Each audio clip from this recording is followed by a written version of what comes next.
Good morning, students. I have already started the chapter, that is civics chapter number 4, fundamental rights, part 1. But I'll explain the chapter from beginning again. Now, fundamental rights, part 1. Now, what are fundamental rights? Fundamental rights are those rights which are essential for intellectual, moral, and spiritual development of citizens of India. As these rights are fundamental or essential for existence and all round development of individuals, they are called fundamental rights. These are enshrined in Part 3, Articles 12 to 35 of the Constitution of India. These include individual rights common to most, such as equality before law, freedom of speech and freedom of expression, religious and cultural freedom, freedom of assembly, that is peaceful assembly, freedom of religion, freedom to practice religion, right to constitutional remedies. All these are fundamental rights. Fundamental rights apply universally to all citizens, irrespective of race, birthplace, religion, caste, gender. The Indian Penal Code, Code of Criminal Procedure, and other laws prescribe punishments for the violation of these rights, subject to the discretion of the judiciary. Now, these rights are right to equality, Articles 14 to 18, right to freedom, Articles 19 to 22, right against exploitation, Articles 23 to 24, right to freedom of religion, Articles 25-28, cultural and educational rights, Article 29-30. Now, these are some of these rights which are very important. Just for your knowledge, I'm explaining this. Significance and characteristics. The fundamental rights were included in the Constitution because they were considered essential for the development of the personality of every individual and to preserve human dignity. The writers of the Constitution regarded democracy of no avail if civil liberties like freedom of speech and religion were not recognized and protected by state. According to them, democracy is in essence a government by opinion and therefore the means of formulating public opinion should be secured to the people of democratic nation. All people, irrespective of race, religion, caste, gender, have been given the right to, different legal matters.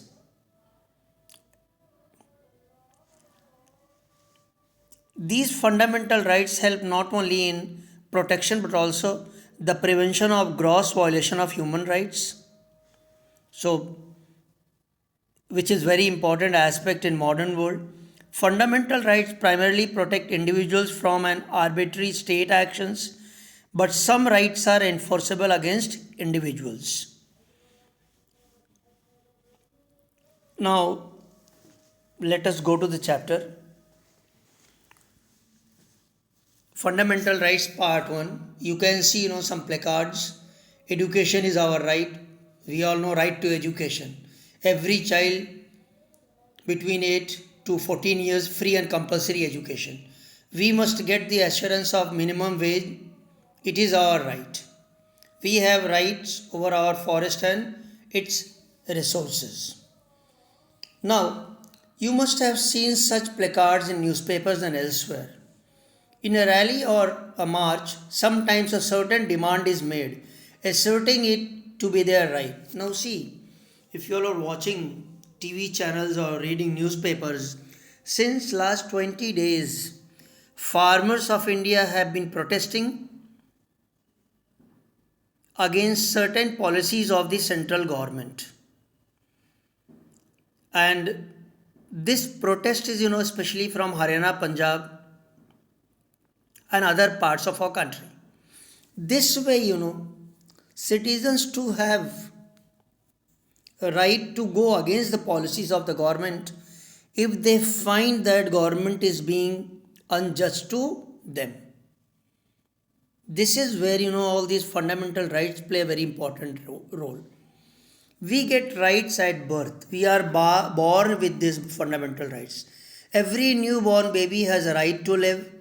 The entire society and government takes effort to ensure that baby is in the best of health. That is why, from time to time, government comes out with certain schemes like, polio vaccination. Polio drops have been very important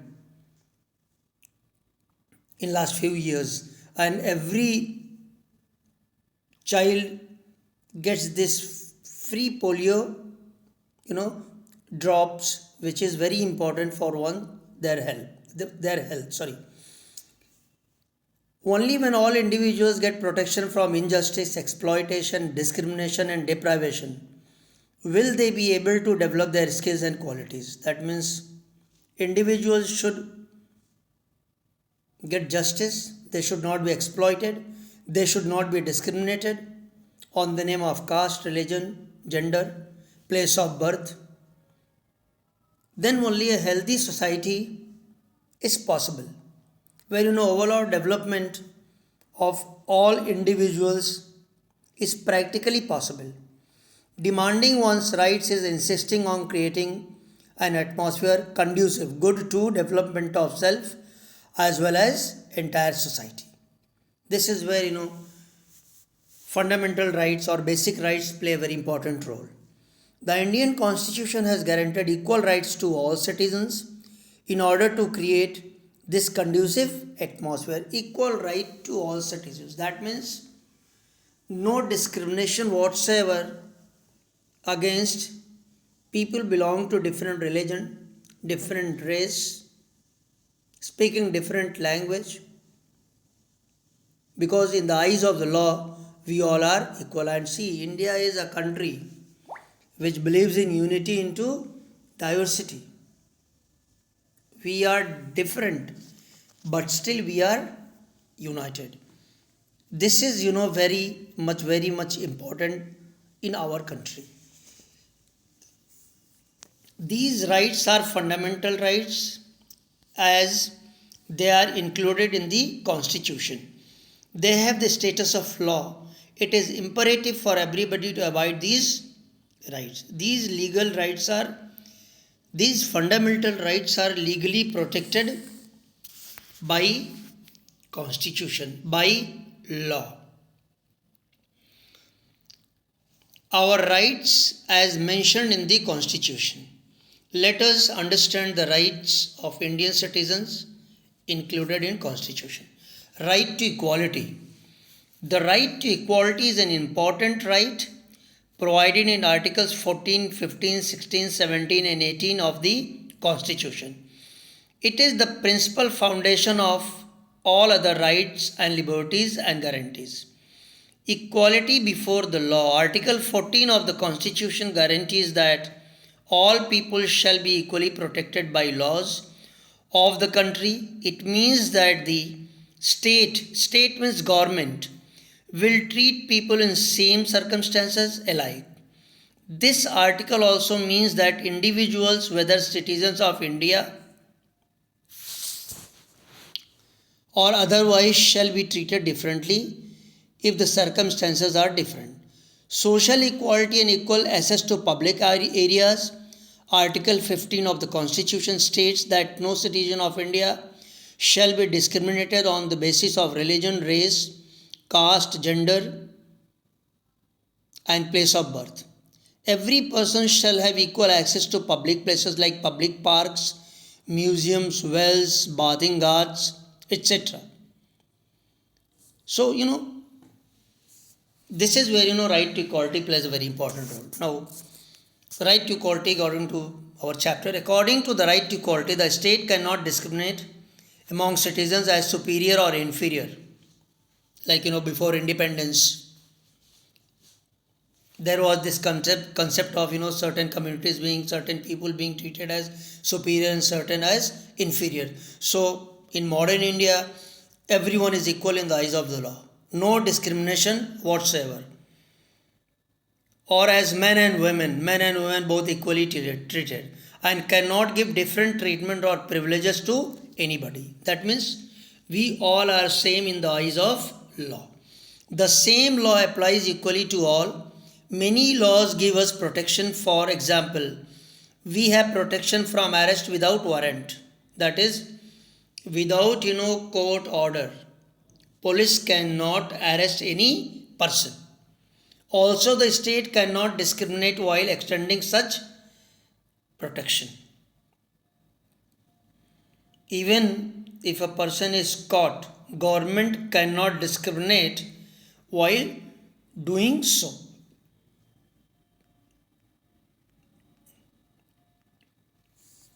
What other things are included in right to equality? The state cannot discriminate against any citizen on ground of religion, caste, race, gender, or place of birth, or residence for government employment. The inhuman practice of untouchability that was prevalent in our country has been abolished by law. Before independence, during medieval time, there were certain communities which were treated as untouchables, like especially in Maharashtra, Mahar community. They were treated as untouchables. Their condition was pathetic. And to remove this disparity from the society, untouchability has been abolished, has been banned by the law. Anybody found practicing it, involved in this, a legal action can be taken against such person, against such individual, group of people or society. The practice of untouchability in any form is cognizable offense. That means it's a punishable offense.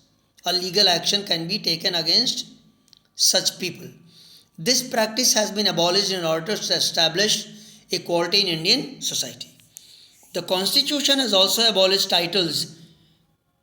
That titles mean that give special privilege to someone, some individual, that create an artificial hierarchy among people.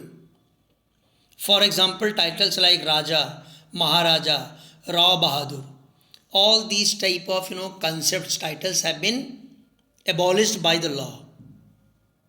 No hereditary position. Hierarchy means hereditary position from father to son, special privilege. All this has been done just to bring about equality in the society. Now, do you know? The Constitution has given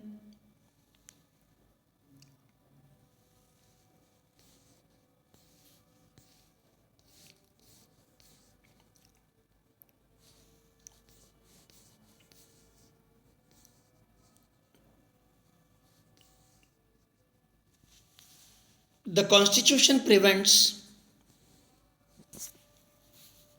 the state means government, from conferring titles that nurture inequality. Titles like Raja, Maharaja, Rao Bahadur, these type of titles cannot be given by state, which can create inequality in the society and draw wedge in social unity or create differences in social unity of the people. But the state does confer awards like Padma Shri, Padma Bhushan, Padma Vibhushan, etc. for distinguished contribution in different fields like sports, literature, art, culture. These awards are given. Bharat Ratna is the greatest civilian honor or award of our country, like Rajiv Gandhi, APJ Abdul Kalam. These great personalities have got Bharat Ratna. Medals of honors like Paramveer Chakra, Ashok Chakra, Shaurya Chakra are awarded for remarkable services in the armed forces. Such awards don't bestow any special rights or privileges upon those who receive them, but it is only a recognition of their contribution towards country, towards its people, towards country, towards its people. So that is why these awards are given. Now, right to liberty. Liberty is, in other word,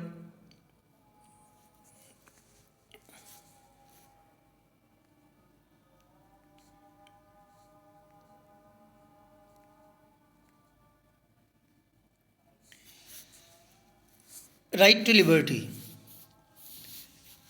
Broadly speaking, liberty is the ability to do as one pleases.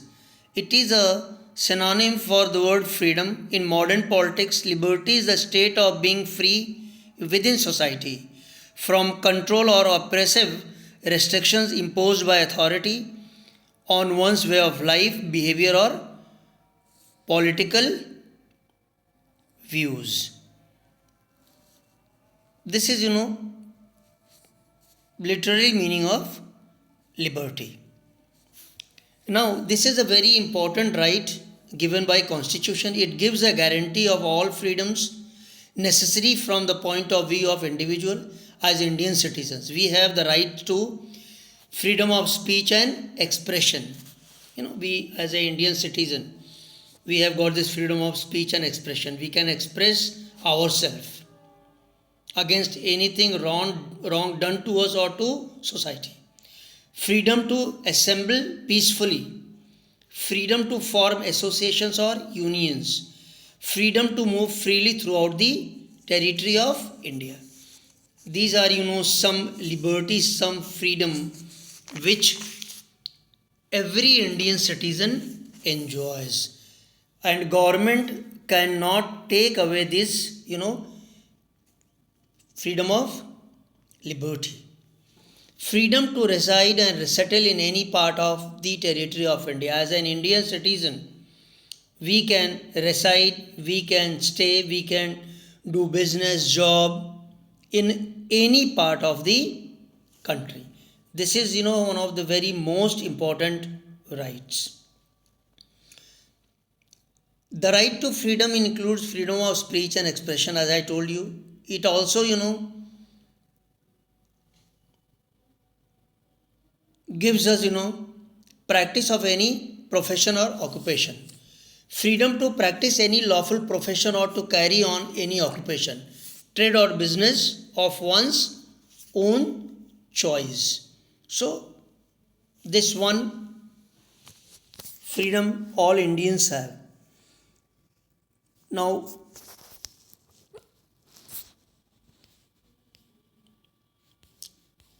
do you know the Constitution has given us many rights, but we have to exercise these responsibly. We should take care that others do not get affected by our behavior. We have the freedom of expression, but we cannot speak or write anything that might incite anybody to violence. Freedom does not mean that everything can be accepted. While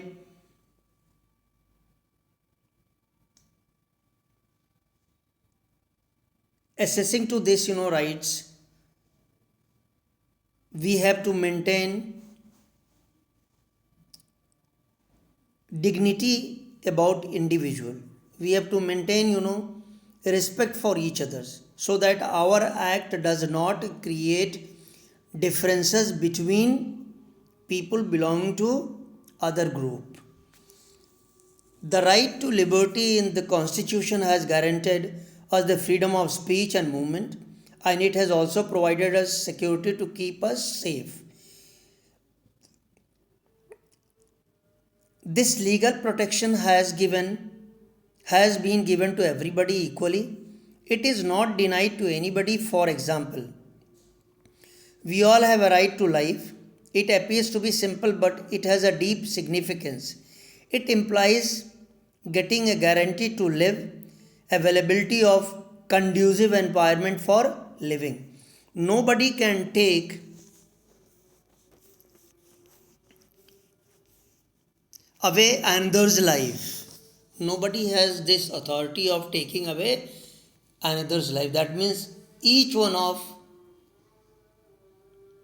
have this privilege of living our life the way we want without disturbing or creating panic in the society. No person can be arrested and detained without any reason.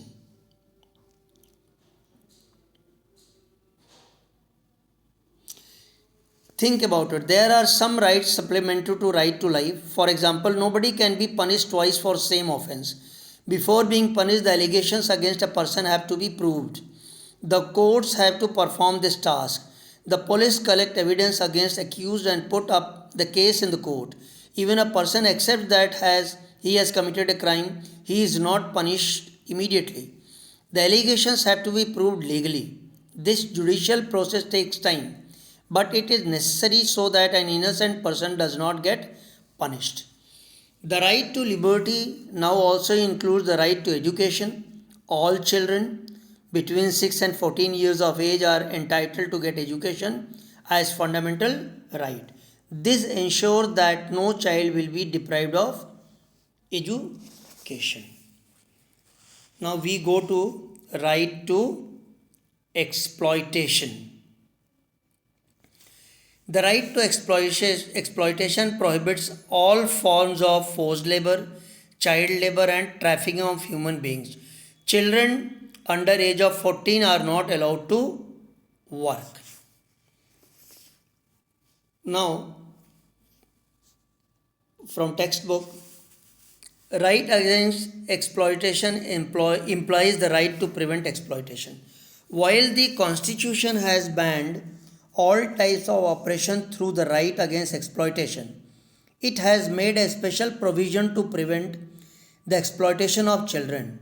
Accordingly, it is prohibited to employ children under 14 years of age in hazardous places, like places which are dangerous for children, like where tobacco related products are made, where matchboxes are made, where firecrackers are made.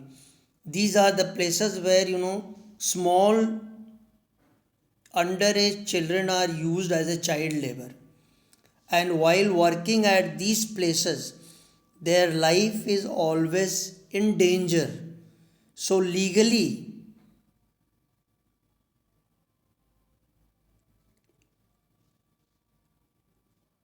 it is not prohibited. Any factory, any such place found taking help of underage children while doing this work, a legal action can be taken against such person or against such factory or people involved in it. Children cannot be employed or made to work in factories and mines. Exploitation include bonded labor. Bonded labor means forced labor or forcing somebody to work against his her wish, treating somebody like a slave, denying them legitimate compensation. Legitimate compensation means the work they are doing, for that they are paid equally, making them to excessive or strenuous work, making them to work more hours, making them to work for long time, work which is strenuous, which can affect one's health. All these are things which are against law. Starving them or ill treating them, not giving them food or treating badly, all these things are prohibited by law. Generally, women, children, the weaker sections of society, and powerless people are exploited. They are the ones, those who are generally exploited, and laws are made to check these type of exploitation. The right enables us to stand up against any kind of exploitation. In this chapter, we have studied the rights to liberty and equality and the right against exploitation. In the next chapter, we shall study some more fundamental rights in Constitution. Now, students, we'll end it here.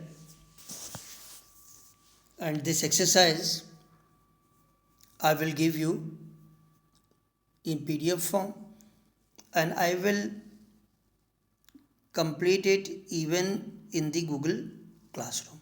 Thank you. Keep safe, stay home, and please do study.